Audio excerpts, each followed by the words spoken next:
On this episode of the Launchpad podcast, we are talking about who is going to still be here the next time the Rockets make the playoffs and when will they make the playoffs. Would you pursue a star this offseason in a trade? And a little bit of draft talk. We'll be joined by a super special guest that may be with us, moving forward. So don't go anywhere. We'll be right back.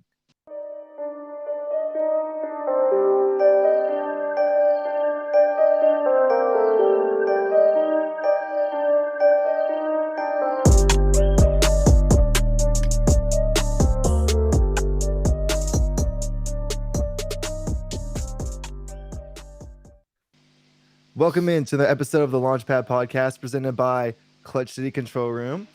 Oh We are yeah. joined today by the second person that's making, their appearance on the new version of the show. But as y'all can probably see him there in the YouTube feed, we are joined by Rockets Wire's own Ben DuBose. So Ben, glad to have you here. Go ahead and tell the people where they can find your stuff. Yeah, rocketswire.usatoday.com, the Rockets Wire on Twitter. I'm at Ben DuBose on Twitter. And yeah, glad to be a part of the Clutch City Control Room launch. Really happy for you guys. I think it's going to be great. Yeah, I appreciate that for sure. And also for the people that are watching on YouTube, I'm sure you'll see that Ben is, clad in his Astros regalia. It's opening day. Astros start today. By the time most people are hearing this, it'll be, the game will be going on, if not over. And so we'll know if the Astros started with a win or a loss. But, of course, you can follow me on Twitter at Don Knock. You can follow the pod at Clutch City Control Room. Our link tree is in the description of that. So if you want to find the Apple, Spotify, YouTube, it's all right there in the link tree. Probably go ahead and tell the people where they can find your stuff. Yeah, you can find Airport Prod at Paulo Alves NBA. That's PAULOALVES NBA. Everything I do, from podcasts like this one to live shows on Twitter Spaces to articles about the NBA, will find itself linked on there. You have to go change your display name once we finish this. Now that you said that, you have to change the Airport Prod because that is classic. Yo, speaking of that, we got no display names. Oh, the display names should be up. Thank you for. I don't know why they're not up.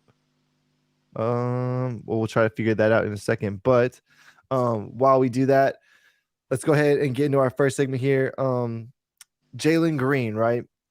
He's now on game number 5 of his 30.4 3-point winning streaks, I believe. How do you guys think? I mean, obviously the answer here obviously is going to be exceeding all expectations. But how do you think Jalen has looked? And how do you think he's looked given where the expectations were coming into this season, right? Because, he came in the season, had kind of like a little letdown. The Mobley mob people were really, at our throats. And then the tables have turned a little bit. The Cavs are kind of limping into the playoffs. And, Jalen's doing exceptionally well right now. So, Ben, go ahead and hit us off. The wild part for me about it is how calm it is. A lot of times when you see a rookie go through that type of scoring stretch, you think that they're just, if not outright chucking, just being really aggressive. The reality is, and I pointed this out the other night during the Brooklyn game, Rahat, Red94 on Twitter, said before that he predicted that Jalen was going for 40. And I pointed out that over half of the first quarter was gone, and Jalen had yet to even attempt a shot. And of course, he still ended up with 30 anyway, which speaks to how good he is right now.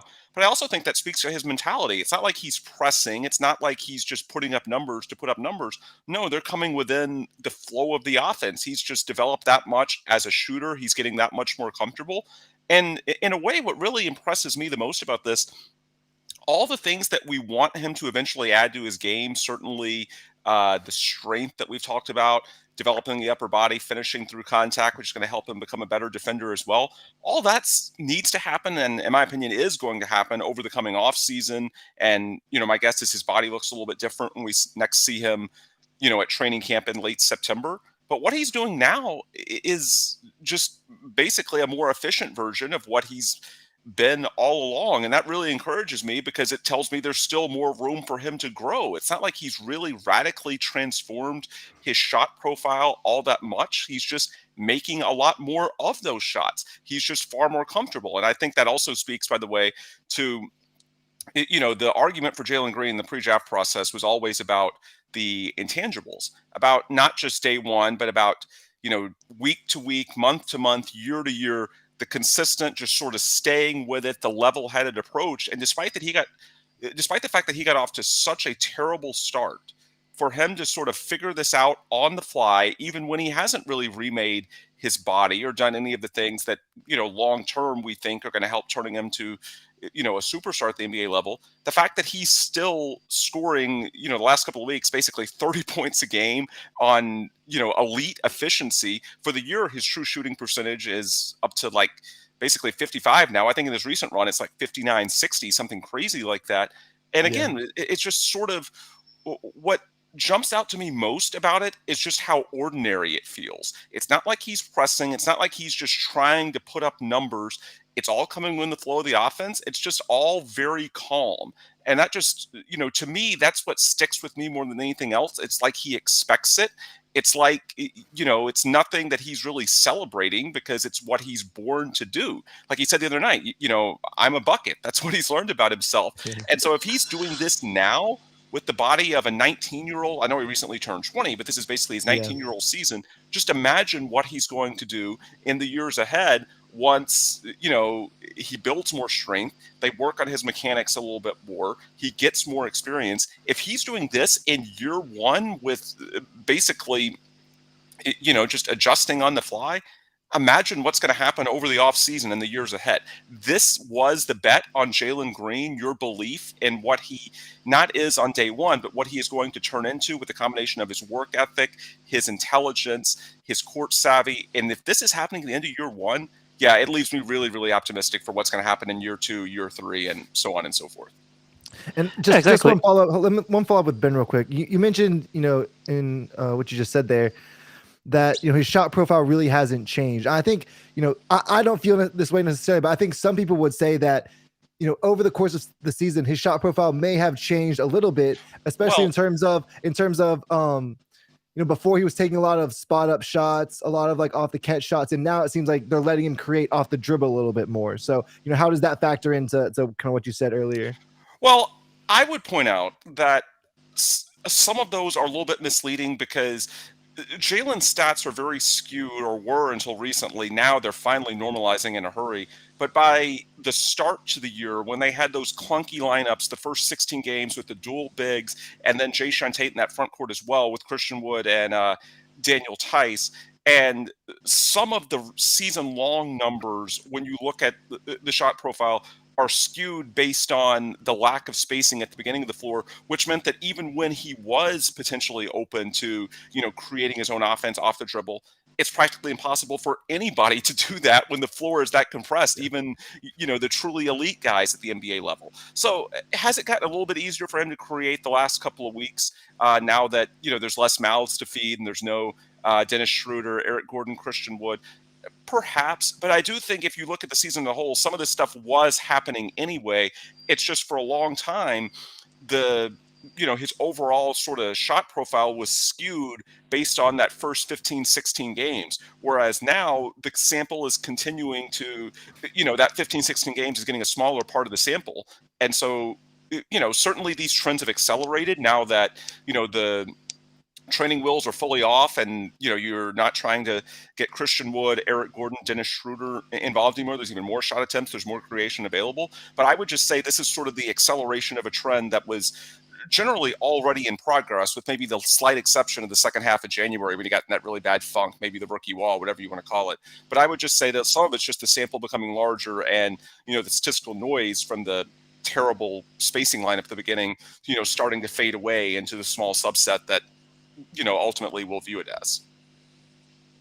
Right. And if going by that, the fact that we're seeing this year one is a perfect way to tie it into the next point of the segment, which is who do you see as like a cornerstone? Who do you draft around, if at all? And the fact that Jalen is doing this at year one and the way he's doing it, and the fact that he's so proficient off the ball. Like, I've called him his last stretch since the beginning of February. He and especially now after the vets have sat, as some sort of combination between Steph Curry, and I'm not saying he's Steph Curry, don't take this the wrong way, between the play styles of Steph Curry and Zach LaVine, in the sense that he has Zach LaVine's athleticism, and he's going hard to the basket every single time. He's going to blow by you with his athleticism, but then off the ball and even on the ball, he's constantly looking for the next angle for him to relocate to get a three off completely uncontested. There's been play after play after play where we see he drives in, there's no solution. He passes the ball back and he's immediately relocating to the 3-point line, and most of the time the defender doesn't even bother to he's moving way too much, and that's what happens with Curry. Like the dude's moving much, like defenders just lose guys like that, and that's the main part of what makes him. And I'll preface by doing my take on it. That's what makes him the only guy I see as a cornerstone on and as an absolute cornerstone on this team. Because besides your skill, to be a cornerstone, it's also how easy is it to build a team around you, right? Mhm. Şengün is someone who's really skilled, but the archetype of him is, unless he hits 90-95% of his potential, it's going to be hard to build around him because he's not the greatest defender. He doesn't have the best size, right? He can overcome that like Jokic does, like Sabonis does, even though they're a little bit bigger because they're really elite offensively, right? And for Şengün to become that, he needs to hit 99 to 95% of his ceiling. Can he become a cornerstone in 1 year or two and me be proven wrong? Absolutely. But right now, the reason Jalen is my only cornerstone is because, well, first of all, he's shown the most, and he's like completely popped off the past 2 months. And then the fact that a guard that moves off the ball that much, is so willing to do that, combined with the talent that he does have, with the work ethic, with the athleticism, there's no clear pinpoint weakness that you can attribute to him that's not easily workable. Like to Şengün, you could say, oh, he isn't the best defender because he's not the quickest on his feet or he's not tall enough. With Jalen, there's just no such concern. And the fact that he plays off the ball so well makes it so he's the perfect co-star to literally any other star in this league, because if you can play off the ball, you avoid the typical Russell Westbrook, James Harden, your turn, my turn. He can complement whatever star with the ball or without the ball that you have. So the other thing that this provides is, even if you want Jalen to be the first option, he can be the first option, but there's so many possessions as the game goes on, and any title team doesn't just have one main option. There will always be touches for someone who can be like a primary ball handler or someone who needs the ball in their hands with Jalen, because like on ball scorer, off ball scorer, ball minute point guard, I don't know, jump ball forward, post center, whatever you include there is a perfect fit, because there's just no clear weakness, and even his shot distribution shows you that he's fine playing it either way, and his willingness to do that is mostly why I'm like, whatever you do, this guy's going to be a part of it. Yeah. And by the way, to your point about the Curry comparison, that goes back into what I was saying earlier about the shot profile. I think one of the things that's really changed, and I know it's simple, but I think it's true, the fact that more threes are going in makes him more willing to experiment and try those things. Some of it is less, sort of giving him more freedom, and some of it's just the fact that now that he's getting results to this extent, it's sort of giving him even more freedom, just in terms of his own psychology, to keep pushing the boundaries and to keep being aggressive. I think that's honestly the biggest thing. Whereas, if he's shooting 30% from three, like he was earlier in the year, then of course you miss, your first two or three, you're going to naturally be a little bit hesitant. That's just normal, especially when you're 19, 20 years old, psychology in the NBA, playing with a team full of professionals. So some of it is just, in your comparison to Curry, while some people listening may say, wow, that's lofty praise for a year one rookie, but I get it. The extent to which he has pushed the envelope in recent weeks with, obviously his shooting, his accuracy, the volume, but also, as you said, the movement, the angles, the things that he does. I mean, yeah, it's very distinctive. And it's not just the James Harden, Russell Westbrook, your turn, my turn possessions. He's making an impact in other ways as well. And so, yeah, I'm right there with you. He's the clear cornerstone, and he's the only one, that I would point out that's supposed to be a cornerstone. And that's big for me because when you go into, and I know it's going to be segment 2 that we talk about, hypothetical trades this off season, or do you put it off to 2023, which is the, what we've thought for years is the big off season, and probably still will be, because that's when you have cap space. If you are talking about potentially doing anything this summer, you have to, take a leap of faith, because none of these guys, other than maybe Jalen the last couple of weeks, are at a star level now. And so I think it's, you have to sort of combine what the eye test is telling you and what, when you have your fanboy hat on and what you're wanting to happen, with the reality of, hey, if these guys were drafted in the mid to late first round, there's a reason why they were not perceived as being truly elite talents at that time. And, with Şengün, obviously the defensive issues are one thing. He has gotten better at not fouling. I forgot who led this discussion earlier in the week. But with these guys as young as they are, it's not unprecedented. I think it was actually Craig Ackerman during the game talking about, how Kevin Durant is really 7 feet now, how he clearly grew from the point at which he entered the NBA at 19 or 20. He grew by an inch or two. And yeah, if that could happen to Şengün and he could get an extra inch or two and become 6'10", 6'11", I would feel so much better about, his floor scenario based on just having a guy who's closer to 7 foot, just what that would mean near the rim. But right now, look, he's exceeded expectations for his draft slot for sure, but I'm not willing to put him in the cornerstone tier just yet, especially because the second guy that's going to be a cornerstone, as long as you get in the top 4 of this draft, and maybe even the top 5 if Sharp declares, and we'll see what the reviews are on him when he goes on the draft circuit. But definitely, if you can just get in the top 4, and maybe even if they don't win the lottery, maybe they can trade up because they have so many assets. Any of those top 4 are potentially good enough between Shat, Paulo, Jabari, and Jaden Ivey to where they immediately, I don't think they're at Jalen Green's tier, but they are immediately your number 2. And then everyone else in your organization, there's a lot of pieces that I like that I could see being around when the Rockets are next to playoff team, but none that I would say, okay, they've got to be here no matter what. Because Jalen, and then to a lesser extent, whoever you get out of this first round, especially if it's the top 4, those are your guys. And then after that, you want optimal players that you can fit with them.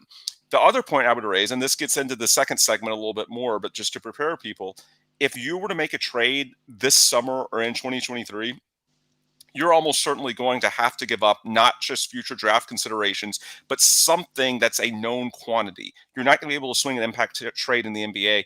Even what the Rockets did for Harden, and that was, a 31-year-old James Harden, they still had, in that trade, Victor Oladipo, who at the time was a pretty big brand name, and they did expect more from. Now, of course, we've talked about Oladipo ad nauseum.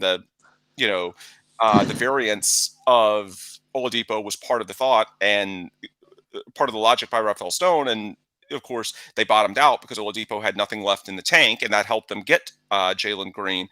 But the point is, even the Harden trade, where the Rockets got this historic haul of draft assets, they still got Oladipo. You're not going to be able to swing a big trade just based on future draft capital. You're going to have to give something tangible. That's just the way these trades work. And so, would it pain me to give up?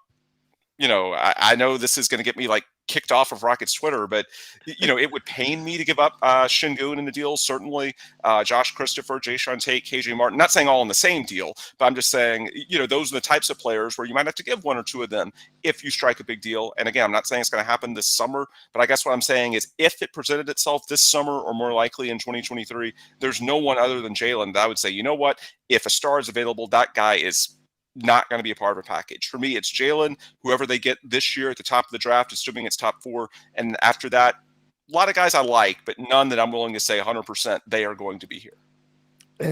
And to that point, when you just brought up, Ben, we did a space a few weeks ago with Clutch fans, and I mentioned in that space, he's a very big advocate for Jabari Smith, right?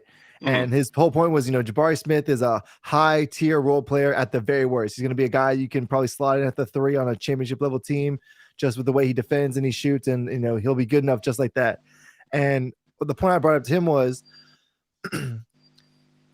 if kind of like what you're alluding to, not everyone on this team is still going to be here, when the Rockets are really competing again. And if you end up wanting to, end up making a move, right? Mhm. would drafting someone like a Paolo Banchero, who has maybe like a higher superstar upside because of his ability to facilitate, his ability to, work off the dribble more, would that be more advantageous if you are kind of going in knowing, some of these pieces may not be here? This draft, you may have a franchise level guy, but like if you look at next year's draft, you have, Scoot Henderson and Victor Wembanyama and all those people, maybe this is the draft to, you draft a guy potentially thinking of setting yourself up for that type of trade. And, no one in that space brought up trading Şengün. I think everyone in that space was pretty adamant that Şengün was still going to be here. So you framing it in that way is just another, Yeah, and layer on top of that, another yeah, machination they could use. and let's be clear, and it's very important for Rafael Stone to be going through this same analysis, and I'm sure he already is, because this asset that you get out of the draft this year, even if it's number 5, which thankfully looks like the worst case scenario, it is still immediately going to be the second most important thing in your organization after Jalen Green. And so your focus has got to be on maximizing that pick, getting the best player you can. Now, if there's truly a tie, if two guys are really, really close, then yeah, you can perhaps consider fit with the existing role players and how everything goes together. But in 99% of scenarios, you've just got to pick the best player available and worry about, does it fit with Şengün on the front line? How does it work with, KJ and Jay Sean? That's all secondary because those pieces can be dealt later. And I think that's important for, I'm sure some people are listening saying, why are you guys trying to break it down? We like all these players and they all have promising futures. That's true, but tiers are important because with this draft analysis coming up, I'm not going to say that I have the answers. I know you guys are big, well, Paulo in particular, on Paulo. I've come around on Paulo more, although at the moment I'm still leaning Chet. But I think you've got to make that pick unless it's really, really close. And then if it's close, certainly, fit can be a bonus.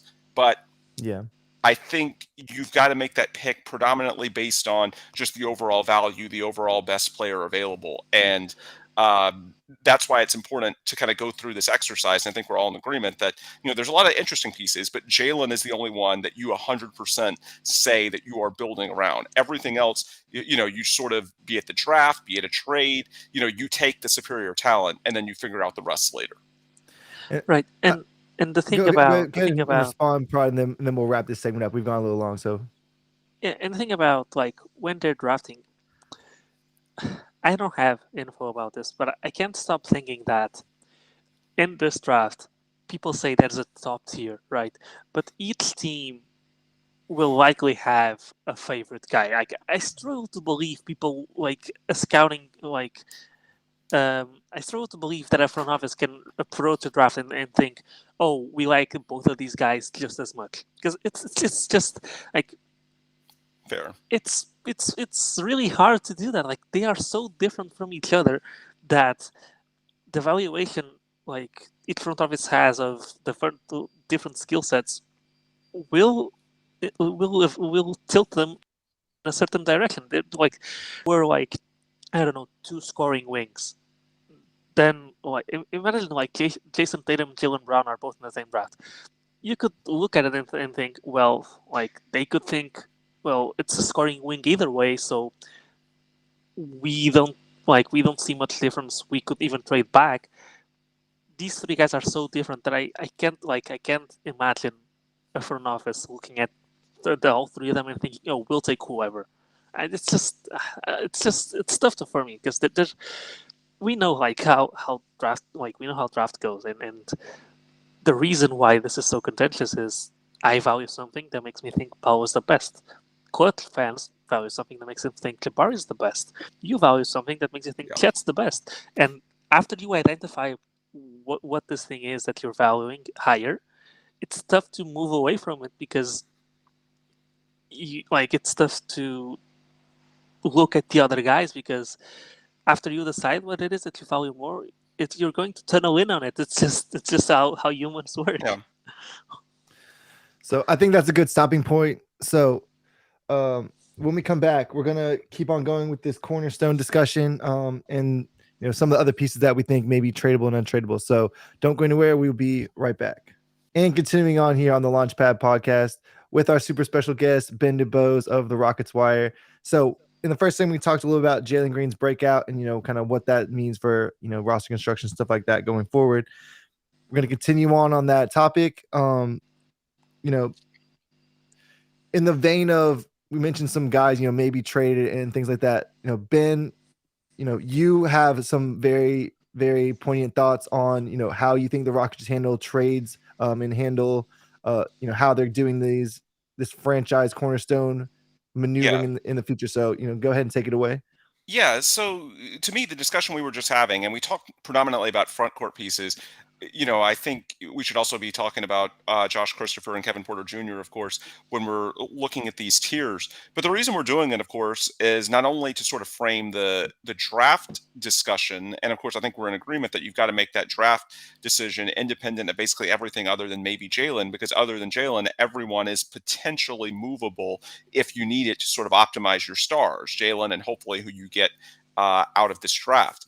But the other reason is because we're getting to this point, and in the last few weeks, it's gotten a little more real for me because now the 22 season is ending.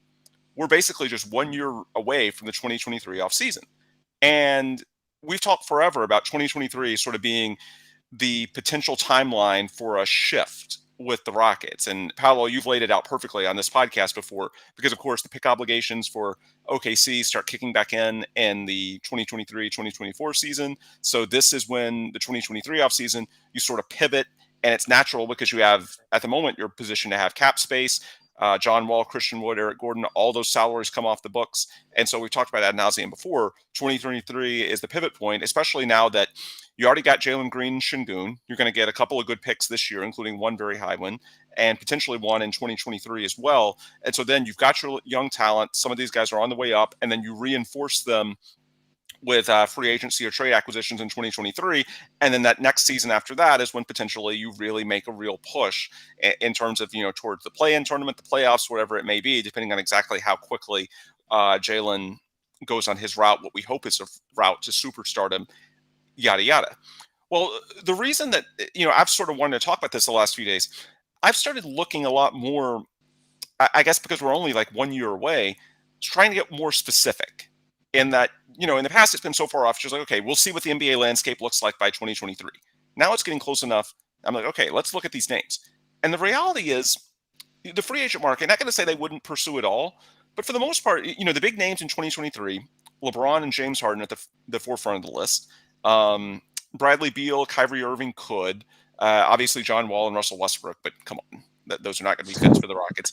But the bottom line is, the bigger names in 2023, and I guess this is true in a lot of years, tend to be more of your veterans that are in your 30s. I'm not saying they would never pursue a guy in their 30s, but I think in an ideal world, you'd want your impact guy, be it free agent or trade, to be, certainly it's not going to be like 2021, like Jalen, Şengün, KPJ, but someone closer in age alignment to where you hope that, a couple of years after that, when you're really trying to make a title push, that you're not actually seeing that big acquisition decline, that at least there's some age alignment there. So where this sort of ties into what we were just discussing is that to get that kind of age alignment, more and more that's happening via the trade market for a couple of reasons. Number one, these young stars, they want their first big contract. So you're seeing more and more guys just take the money and then figure out a way to force their way out of town later, or call it a crazy situation, whatever you want.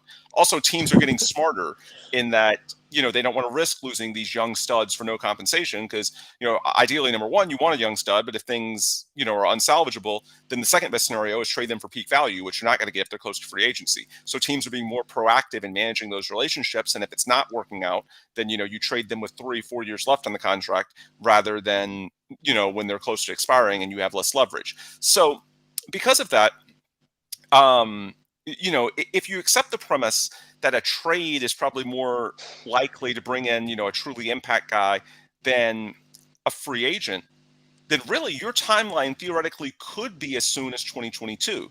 Because the way it works out in 2023, now, yes, you would have cap space, and that cap space, that cap flexibility is an asset because the team you're trading for, let's say hypothetically like New Orleans and Zion, let's say Zion declares that situation crazy, can't be fixed, and you want Zion. Your cap space, your cap flexibility is an asset, because you would not have to give New Orleans any bad contracts to make the math work. Or maybe Zion isn't the best example because he's on his rookie year. Let's say, even though I know it's more contentious, Donovan Mitchell with Utah. Your offer is better if you don't have to give them bad money. Well, here's the thing.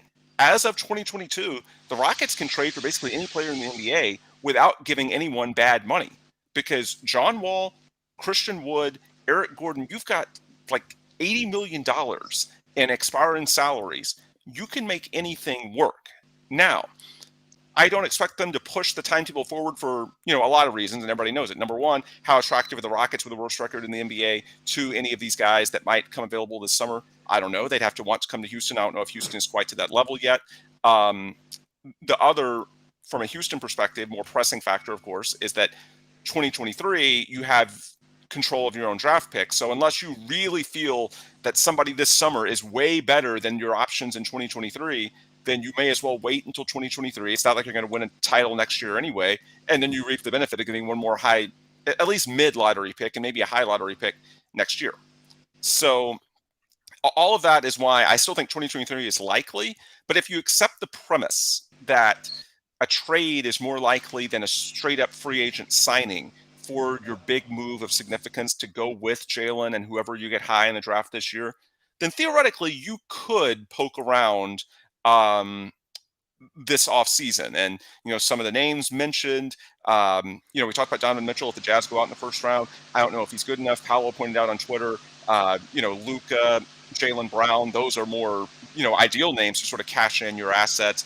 Question is, of course, whether those guys come available anytime soon, because Dallas and Boston are playing great ball right now. Of course, it's speculative. You hope a year or two from now that's not the case. Zion and New Orleans, we'll see what happens there, although it's a question of whether the Pelicans would deal with a division rival. Another name I threw out, and I'm sure some people are going to recoil when I say this, I mentioned this to Paulo via DM, was Michael Porter Jr. out of Denver, only because, number one, I do know for a fact the Rockets had interest in him during the Harden trade talks of 2020. And because of the added risk, yes, I understand the back surgery, but because of the added risk, you could potentially get him for a much lower investment cost. Not in terms of his contract, but in terms of, the future assets. To get Donovan Mitchell, you would have to basically give up the farm in terms of pretty much all of the future Brooklyn assets from the Harden trade, and perhaps, more than that. I don't think you have to give up your pick this year, but other than that, you have to give up everything. Whereas, for a Porter Jr. type, you wouldn't at all. Now, again, I'm not saying I think any of these are likely. I think the far more likely scenario is that you have a quiet off season and you just sort of play into 2023.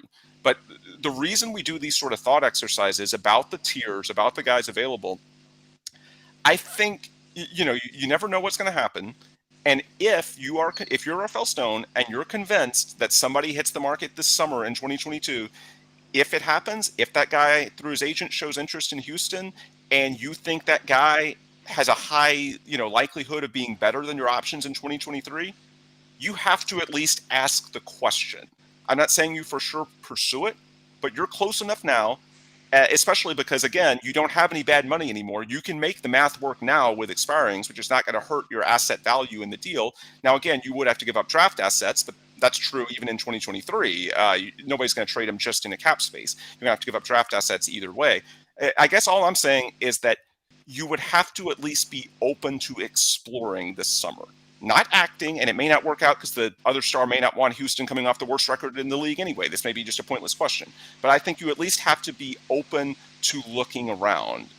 Does that make sense to you guys? Is that fair? Yeah, I definitely think that's fair. Yeah. And Paulo, go ahead and respond. I got follow-up for Ben after this. Yeah, I think it ultimately comes down to how... Did we lose him? Yeah, we lost him. Don, you want to jump in? Yeah. So I was going to follow up with, I guess I'll give my comments on this and I have a follow-up about, you mentioned John Wall there for a second. So we'll get into Wall here in a second, but I think I would agree that the timeline stuff has been really, I'm not going to say overplayed, but I will definitely agree that at the end of the day, right, the trend in the league is absolutely that you're getting these guys through trades. I mean, we haven't seen anyone really make the big free agency move since I think LeBron going back to the Lakers was a free agency move. Is that correct? Yeah, and even LeBron was in his 30s. I guess what I would say Yeah. with the general trend is that if you're wanting a younger guy, which is what makes sense for the Rockets in this current configuration of the team, and I guess you can never say never about the guys in their 30s, but for the most part, both from the Rocket standpoint and the fact that guys in their 30s are typically ring chasers wanting to literally win a ring that first year as opposed to develop with a young core. LeBron and the Lakers are the last, you're right. And even that was a guy in his 30s, mid 30s, I believe. So, with regards to the ages that the Rockets are likely to be interested in these guys, trade is more likely whether you do it now, whether you do it in 2023, or maybe, even if the market dictates you wait until 2024. Regardless, trade is the way. And I guess once you accept that premise, which I've started done more now that I've started looking at the names and start thinking about like concrete scenarios, then it's sort of like, you know what, you have to be a little bit more flexible. Maybe it's not 2023, maybe it's 2024 instead, or maybe it's 2022, but you just sort of have to keep an open mind because you don't fully control the dynamic. All right. We got Prod back in from the airport. Go ahead and respond to what Ben was saying. Sorry for the background noise. It's going to come back here in 2 seconds and then it's going to go away. So give me 5, 4, 3, 2, 1. And it's going away. It's the dude cleaning the floor. Gotcha. The hazards of recording an airport podcast at 2 a.m. local time. Yeah, hey, it's what you have to deal with. We're gonna power through it. So, all right, go ahead and respond to Ben real quick, and then I'll follow after that.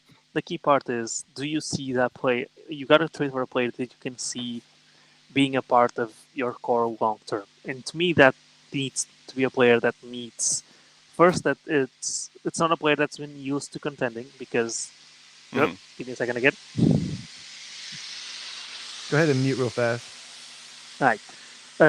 So you can't be a player that's used to contending because he'll come in with unrealistic expectations, and the Rockets will not be ready to fulfill those expectations. So you're risking having another player that's unhappy, right? And then it needs to be a young player. So what I would say that might be more feasible is instead of trading for Donovan Mitchell, trading for someone like DeAndre Ayton, who's someone who might not be a max guy, but he fits what you're trying to do. He would be a tier player. He's young. He's 22, 23. He would be a higher tier player than Shengun regardless. And he's an archetype that's really flexible when it comes to team building, right? It's someone that you won't lock into a certain type of team. And what comes from that is this league is stacked with young talent, and on their rookie deals, in my opinion, more than ever. When you look at the talent that just came in, the talent that came in 2 years ago, the Anthony Edwards draft class, the year before that with the Zion draft class, there's going to be a lot of guys that are going to be in contention for max contracts or close to it that aren't going to be paid that because there's just not enough space in the league for all of those max contracts. Aiden is the first real example of this, but I can see looking down the line, RJ Barrett, Cam Reddish. Let me think about it. What's the name? DeAndre Hunter, Tyrese Maxey down the line with Embiid and Harden on that team, and Tobias Harris. I can definitely see a lot of these guys being on teams that won't be willing to give up that much money, and so you can use that as leverage and say, hey, I've got all of this cap space next year. Why don't you get some assets back for this guy that you're probably going to lose anyways, and you might get a better deal than what you'd get in a full-on trade. Just because I think whoever we trade for probably can't be a fully formed star that has expectations to compete right away. Because if it's a star like that, they likely won't even want to come to place. Yeah, it may resolve itself. Yeah, and then I know you don't want to get too stuck on the Donovan Mitchell example, but he's a good example of someone who I would not want to trade for because, well, he's used to being in the playoffs, and he probably will want to go to a team that's in the playoffs. Probably. He's also not a really high ceiling guy. At least in my opinion, like he's a really good player, but I'm not sure he can be a number one or a number two in a championship team. And then the third thing is he plays basically the position that Jalen plays. Now, can you make them work together? You can. As I said, Jalen is so versatile that he can work with any type of star. But Mitchell is like he's not a point guard, so it's not really you can have dynamic where he has the ball and Jalen is moving. He's also not a good defender, so you can't slide him to the three and live with it. So you basically, if you bring him in, he's got to play the one. That might be good for his defense and for his size, but I'm not sure. Like it, as I said, it would lock you into team building that's going to cut some of your options going forward. So that's why I like guys more like Jalen Brown, that is like at the same stage as Donovan Mitchell, but can fit into multiple different team dynamics. DeAndre Hunter is the same thing. Cam Reddish, RJ Barrett, these are all guys that I think can fit into archetypes that are easy to build around. The only the opposite of go ahead. No, I was going to say the only pushback I would say is that in this case, I do think it's the one advantage of a trade. The downside is that, obviously you're giving up assets as opposed to a strict free agency signing. But, to your point about mentality, it sort of resolves itself. If Mitchell's approach in this hypothetical is what, you fear it is, then he's not going to want to come here anyway. Exactly. And so it sort of resolves itself. So I think that's sort of the good thing about this is that in this scenario where Mitchell actually is an option, it's only because his mindset is a little bit different.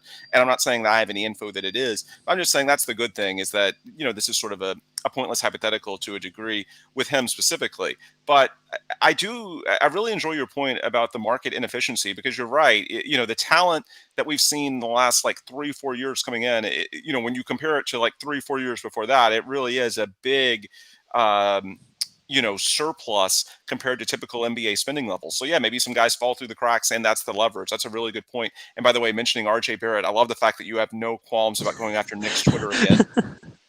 Because that was really hilarious to watch. Oh man! Out, especially when you tweeted the Altuve stuff was freaking amazing. But I got a Hakeem gif off in there as well. I think I lost the time, but I had a good time doing it. But the general point is accurate. I think there's a surplus, and maybe that's a good way to look at it. Is try and take advantage of these situations where a guy's about to get squeezed, and hey, something in the way of future draft assets is better than nothing. Don, did you want to jump in? So I'm cool with, both of the sides that y'all laid out there. What I was going to bring up was something that came out a little bit earlier. Cause like I said, you mentioned the John Wall stuff. Yeah. Earlier today, our very own friend of the show, who's currently with us, Ben DuBose, linked up with Michael Scotto of Hoops Hype. And y'all put out a report. Just a little excerpt from this. The Rockets will have time to look for a trade to move Wall. The report was that he was going to opt into I think it's a player option for next year, correct? Yeah. He's going to opt into his player option next year. And then given that the Rockets have time to look for a trade, if Houston can't find a trade partner for Wall, his representation at Clutch Sports is expected to work with the Rockets on a buyout agreement before next season. Yeah. So, given this new information, right? I think a lot of people assumed that was the direction it was going to go eventually, right? It would be some sort of buyout if they couldn't trade him in. A lot of people got their hopes up at the trade deadline. Hey, the Lakers are struggling. Westbrook for Wall, those are the two pieces that just fit perfectly in a swap back and forth because those super max shuffles, you can only, realistically move so many players. Now that we know that there's going to be some sort of closure on the Wall situation before the next season starts, I think now, depending on what happens, right, you're going to have another roster spot, one, so you can explore more things with that. And then two, you're going to have the money, the buyout that's going to be on the books. And then after this year, it'll go away. We just mentioned how, a lot of these guys are coming in through trades and stuff like that. And because they're going to buy Wall out, you're going to have that big, not a hole on the roster, but you have all that cap space now. So my question to both of y'all is, given that we don't think these big stars are going to move with cap space, how do you think the Rockets should move or use that cap space to maybe find some mid-level salaries that they can, maybe throw together in a trade the way that the Lakers even did to get Russell Westbrook over there, right? So I'm going to mention one very specific scenario, and I mentioned it as a hypothetical. Well, let's be clear, it is a hypothetical, but it just makes a lot of sense when I start looking at the market and thinking. But I could see using Christian Wood. We have barely talked about Christian because I think we're all in agreement that for a lot of reasons, good player, but not really in alignment with the Rockets long term. Unless, I mean, you never say never. If he gives an absolute sweetheart deal for an extension, he's not worthless. But the odds, in my opinion, are heavily on the side of Christian Wood not being on the Rockets in a couple of years when they're really making their, ascension. So I could see a scenario where, I doubt the Lakers are going to revisit the Wall Westbrook straight up thing and then suddenly give a first, because if they were going to do that, they could have basically gotten 2 seasons out of Wall, 2 potential postseasons, not anymore, but at the time they were potential postseason team at the deadline. I don't know why they would in the offseason only for one, the same deal. In my opinion, that ship has sort of sailed, and that if the Lakers are willing to sort of take the season for what it is, I don't think that even if there's the obvious ties between Clutch Sports, John Wall, Anthony Davis, LeBron James, if the Lakers were willing to deal with this bleep show the last couple of months, I don't think they're suddenly in the offseason then going to give you the first round asset that, at least for just a John Wall, Russell Westbrook trade, uh, straight up. I just don't see it. And then the report from Scotto, let's just be honest, that's completely fair. Like, John Wall was willing to be nice last season and not try and force for a buyout because it's almost unprecedented. A guy with that much an insane amount of money and multiple years left in his contract to force his way out. But 1 year, yeah, that's more reasonable. And if they can't trade him, they clearly try at the deadline. They couldn't. They're going to try again in the offseason. If you have 2 basically trade windows that pass and you can't do it, then at some point you just got to bite the bullet and say, you know what, whatever, let's just let him go. He can latch onto a contender, and then you get the potential cap space after the year. But the one scenario I would look into, maybe you can get that future first to the Lakers, which could be even more valuable given their murky outlook Yeah. beyond the last couple of years, if you attach Christian Wood to John Wall, and the Lakers are looking at it as potentially getting a couple of guys as opposed to just one. And of course, you can push back to that by saying, well, why didn't the Lakers try to do that at the deadline? Well, that's one where you can say, look, they only had one future pick then, as opposed to now they will have another pick once that 2029 cycle, once the draft starts in June, is able to be dealt. So I would just say the most optimistic I am when I look around the league for Wall and trying to find some way that you can get something out of that contract, because they're not going to trade him just to trade him. They're not going to take any bad money. They'd only Yeah. do it if it's something productive. And I they wonder shouldn't. about- They shouldn't. Right? Yeah. There's no reason to do that. Yeah. I do wonder about putting Wall and Wood together to try and get to try and get a draft asset, because I said on the podcast with Michael, and I agree with sort of the sentiment that I've heard from a few people, that Christian Wood, given some of the maturity issues, the off-court concerns that we've all talked about from time to time, I think he's best suited with a veteran alpha. And to the Rockets' credit, by the way, when the Rockets brought in Christian Wood in November 2020, they were still trying to make things work with James Harden, and they were about to trade for John Wall. There was no immediate pivot to a full-blown rebuild. They played John Wall that first season. So there was sort of a hierarchy. It wasn't like what we saw this year, which is where Christian Wood basically is the veteran, and it's sort of his team. And I think that freedom is what, begins to have a little bit too much room from time to time and leads to some of the problems that drives Paulo in particular crazy. But yeah, I do think that Christian is a better fit for, a team that has like a LeBron James, a Kevin Durant, that type of thing, to where you can play to some of his skills and sort of mitigate some of the other concerns that are out there. And so I just wonder. I don't have anything concrete telling me this, but I just do wonder if maybe there's a way you can combine the Wall and Wood situations and maybe get the type of asset that you're not going to get from just Wall alone. Probably you want to react to that, and then we'll probably round out the segment. I think Ben pretty much knocked it out of the park.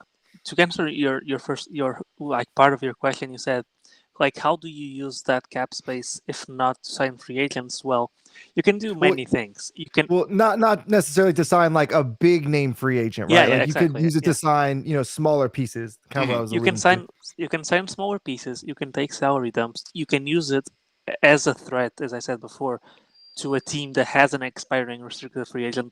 You can say, like, I'm like, what the Cavs did with Garrett Allen and the Rockets? They said, we're paying this guy $20 million a year. You either trade us you either trade him to us now and you get an asset for it, or you let him hit free agency and you're going to lose him anyway because it makes no sense for you to match that kind of offer. So Good that's a point. big asset of having cap Mm, space. That's a new age way of using your cap space.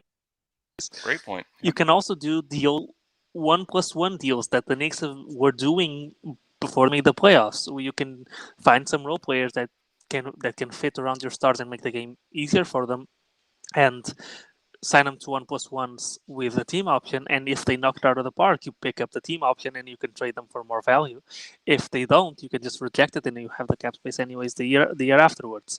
There's many ways to play with it.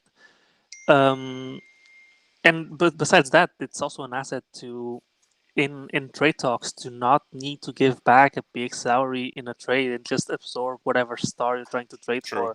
for straight into cap space. Yeah, and I think that's kind of to sum it all up and tie everything together in a bow. That's why I still think 2023 is clearly the odds-on favorite over 2022 because you don't even have to give back an expiring contract. You can literally take it into cap space, and then of course there's the added benefit of the Rockets, in all likelihood, get one more mid to high lottery pick next year as well before you sort of make this pivot to a more aggressive posture in building your team.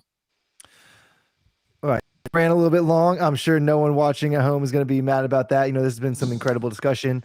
Love being able to talk to you two guys because y'all are super knowledgeable. But we are going to go to a break. When we come back, we're going to talk a little bit about the draft, a little bit more in depth. Go a little bit further down than maybe even just top three. So don't go anywhere. We will be right back. And moving into our last segment here on the Launchpad podcast with our super special guest, Ben DuBose of the Rockets Wire. Talked about Jalen. We've talked about some franchise cornerstones and some team building stuff. Now let's talk about some of the guys that are going to be involved in that team building process, right?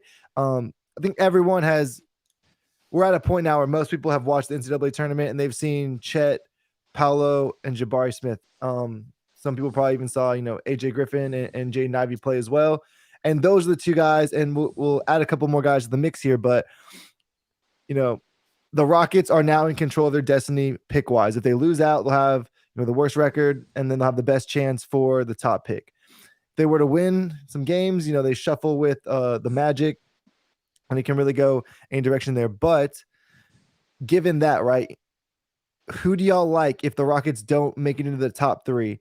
That 4 through 6 range. Which players do y'all like in that range? We said maybe you draft BPA, maybe you take fit into account if they're very close, whatever direction you want to go with it. Let's go to Prod first. You're the draft guy here.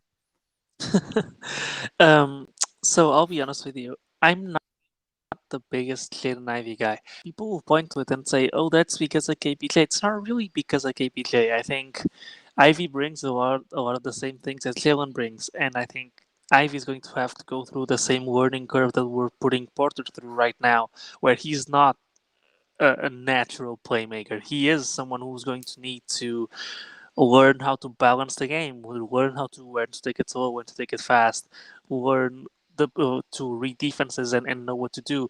He is someone who very much at the college level forced his athleticism and forced his strengths onto opposing teams rather than to analyze their weaknesses and play towards that.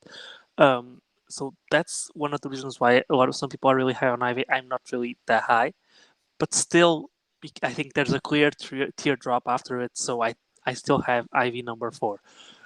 When it comes to number 5, I think this is the second worst team, right now the worst team in the league. They need to be swinging for upside. And I don't see a star in AJ Griffin. I don't see a star in Benedict Mathurin. I don't see a star in Kevin Durant. I don't see a star in Keegan Murray. And the fact that I'm so low on this draft in that stretch makes the gamble on Shaden Sharp all the more enticing. I think he, as a 6'6", 6'7" shooting guard who will probably be able to play with the 1, the 2, or the 3. The fact that he was the number 1 rated high school prospect, he's my number 5 for the Rockets. I think they should still be swinging for upside. And and him declaring, and I think he will because it really doesn't make sense for him not to. If he doesn't, he's going to face a way stronger draft class next year, where this year he probably goes, if not top 5, top six, or top 7.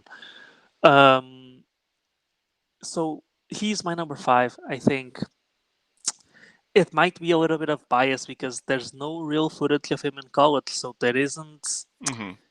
What turned me off on the other guys is not there to turn me off on him. So it's maybe a little bit unfair, but his age, the fact that he's straight out of high school, the fact that you can mold him into what you want. I think it's just it's mostly I'm so low on these other guys. Let's just take this kind of lottery ticket and Mm-hmm. see if we can in swing for the fences. That's pretty much how I feel like Yeah. at the 4 and 5 spots.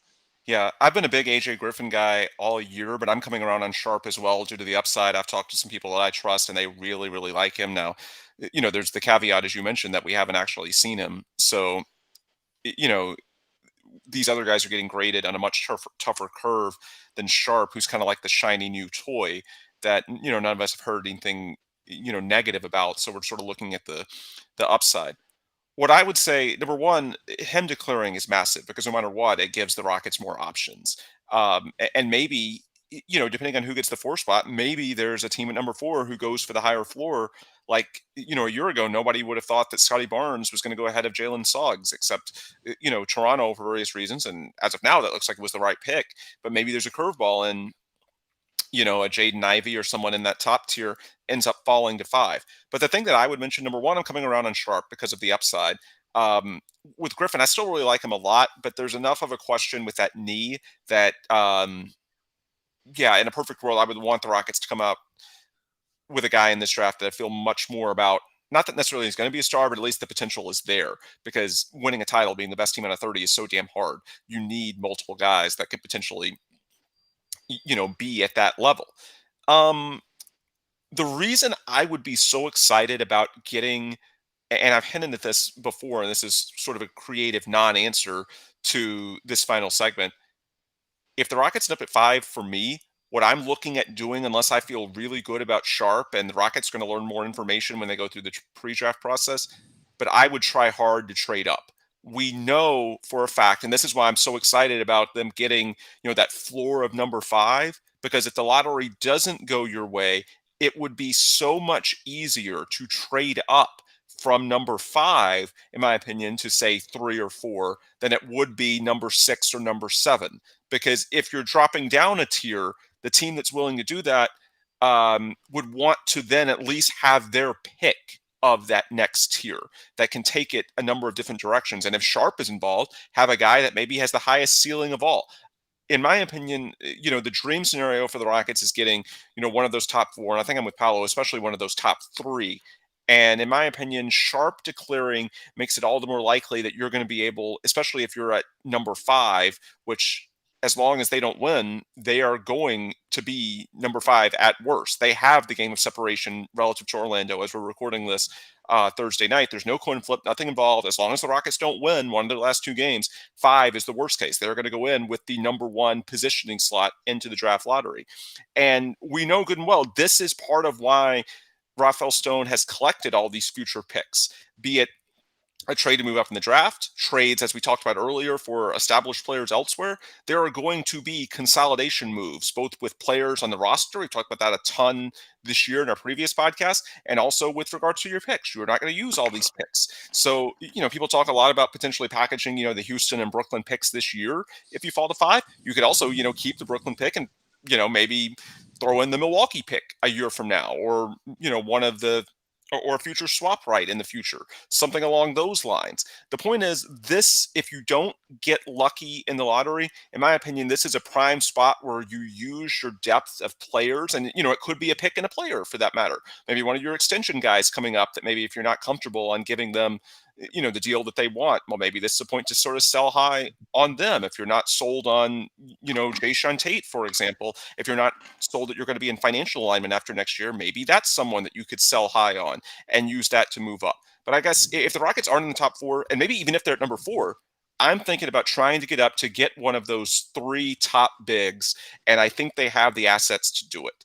I know we don't want to talk about that too much yet because hopefully the lottery goes our way and, you have a top 3 pick at the end of the night on May 17th, I believe it is. But if they don't, then I think the Rockets are in a pretty good spot where, it's not easy to trade up by any means, but especially if Sharp declares, there's enough tantalizing talent there and there's enough assets from a Houston perspective that if you're at number 5 at the worst, then yeah, I think you could potentially move up 1 or 2 spots. And so that would be my focus in that scenario. Right. And another thing is, since the top tier that you talk about, these 3 bigs, there is very much a world where one of the teams picking top 3 doesn't want to take a big. Right? Yep. They're really different prospects, but they all play the same position. And the fact that the tier right below that is a guard and a wing, great point, makes it so. I mean, it's not like last year where in the top 3 you could get a center in Mobley, shooting guard in Jalen, or if you want to call him a small forward playmaking wing in Cade, or you want to get a 2-point guard in the form of Suggs. Like, you have a lot of variety in the sense that there wasn't real motivation to trade down because you could just take your guy there. And in this draft, since there's the clear top 3, they all play the same position. Yep. You can pretty comfortably trade down and expect your Jaden Ivey or your Shaedon Sharp that you like to still be there. So I think that's something that works towards trades at the top of this draft happening. Yeah, and it's also something to watch. When the lottery goes down, it's not just a matter of do the Rockets get in that top 4. It's also looking at, if it's not the Rockets, then who are the teams in that top 4? And, it can still work to your benefit if a team that feels, pretty set in its front court with young pieces gets in that top 4, then that's a prime top 3, especially, then that's a prime team that, may look to trade down and acquire, someone in that guard tier instead. All right. Is everyone comfortable with leaving it there? Yeah, I am. It's good. I'm good. Cool. I know. All right. These are some unprecedented circumstances. We got to get Paulo through security. So we do need to get him security. We need to make sure he gets here. And I want to say, Will, if you're watching this, which I hope you are, you did a terrible job of heckling me in the group chats while I was trying to host a podcast. So if I was distracted this time, blame Will because he was being funny in the group chats. But with that said, Ben, one more time, tell the people where they can find all of your great work. Yep, Ben DuBose on Twitter, the Rocketsfire on Twitter, and rocketsfire.usatoday.com for all the written content. Thanks for having me, guys. Yeah, thanks for being here. Much appreciated. And safe travels to Paulo. Of course. And hopefully we get you back on sooner rather than later. We'll see how that goes. Just a little teaser right there. Airport Prod. Where can they find your great work at? Well, right now in Portugal, but in the next few hours, probably in the Netherlands and then in Houston. So somewhere over the Atlantic Ocean.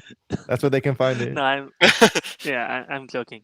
Y'all can find me on Twitter at Paulo Alves NBA. That's PAULOALVES NBA. Everything I do, from podcasts like this one to the live shows on Twitter Spaces to articles about basketball, will find itself linked on there. And of course, you can find me on Twitter at Don Knock. You can follow the pod at Clutch City CR. If you go to that page, you can find the link tree in the description with, like we said before, the Spotify, the Apple podcast, the YouTube link. I also want to shout out everyone that watched and followed on YouTube. The last 2 podcasts that we have done have gotten more views than anything we did before we made the jump over to Clutch City Control Room, which is incredible. I think we're over 200 subscribers on the YouTube account right now, which is incredible. Again, thank you guys. It's been the move over to Clutch City Control Room has been literally everything we could have hoped for and more. We gave y'all a great run of pods this first week with Ben and Jackson, and we have some good guests lined up for the coming weeks. But for now, we're going to get Prod over here. We're going to get him over to Urban South tomorrow at 6 p.m. Go up there. We'd love to meet all of y'all. I've said this a couple times. I'll say it again really quick before we get these guys out of here. If you are on the fence about coming out, just do it. Just come out, meet with people. If you don't enjoy it, you don't have to come back another time, but give it a shot. Going and meeting, networking with other Rockets fans was one of the best things I've ever done. So absolutely recommend it. Hopefully we see all you guys there. That's going to do it for us. Until next time, y'all, be safe and go Rockets.